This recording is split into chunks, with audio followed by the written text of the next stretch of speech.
जावल लग ॻोठ हाजी जानो माछी जे रहवासियुनि जो जानवाणी मल्हा बिरादरी जी ॿिनि धुरियुनि में के मामूली ॻाल्हि सां झेड़ो थी पियो हो, जंहिं नतीजे में नौजवान गुलाम मोहम्मद पुट गुलाम रसूल जानवाणी मल्हा गुज़िरियल ॾींहुं फोत थी वियो, जंहिंजो हद जी पुलिस पारां केस दाख़िल न करण ख़िलाफ़ जानवाणी बिरादरी जी मर्दनि, औरतनि ऐं नंढनि ॿारनि बैराज मोरी सिजावल वटि कराची बदीन मेन रोड ते धरणो हणी मेन शाहराह बंदि करे छॾी आहे।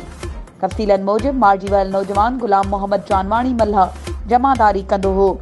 हुन वक़्त बि पाण मज़दूर वठी चंडी कलमत बलोचिस्तान में लांघारी जी मज़दूरी करण लाइ वियल हुआ त कंहिं मामूली ॻाल्हि तां मुंहमारी थी ऐं झेड़ो थी पियो हो।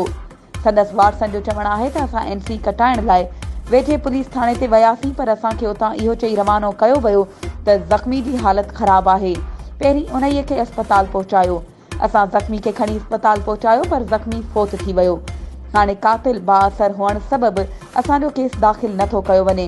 असां आला अख़्तियारनि खां मुतालबो था करियूं त मामले जो नोटिस वठी असां सां इंसाफ़ कयो वञे।